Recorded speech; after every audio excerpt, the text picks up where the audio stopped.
الو سلام عشقم، خوبی؟ سلام عشقم، مرسی خوبم. جانم عزیزم. پول میزنی به حسابم اون شال خوشگله رو که خیلی دوستش داشتی و بخرم؟ اون شاله رو بپوشی دیگه وا بیلا، تا ربع ساعت دیگه میزنم به حسابت. مراقب خودت باش. خداحافظ. تو هم کشتی ما رو با این عشقت. حالا بیا بیا بیا بیا بیا. کجا میبری منو؟ میخوام یه چیز خوبی نشونت بدم. سورپرایز.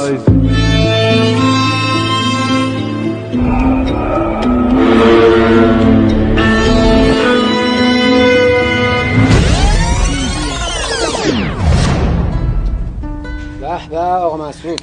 سلام علیکم. سلام حال شما. سلام.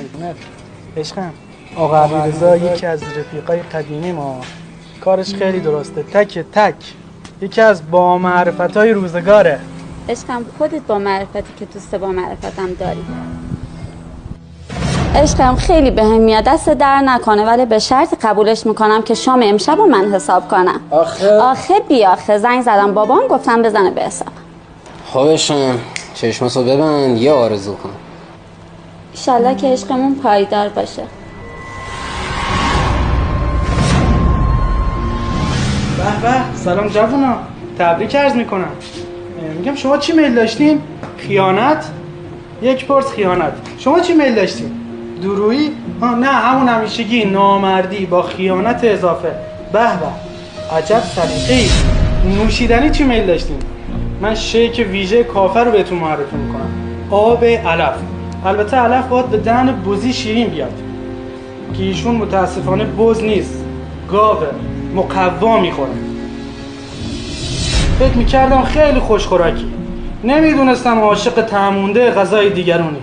بعضیان فقط روکش انسانن ولی باطنن حیوانن.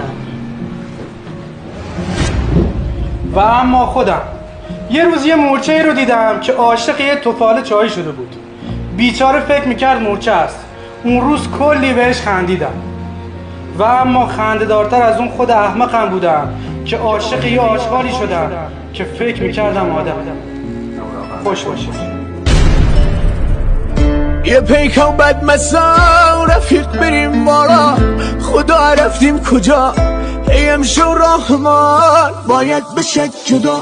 آرمان خوب بود تا از اون دور شد، ستاره بختگم امشو خاموش شد. میخه چشاش شدم چشام کور شد.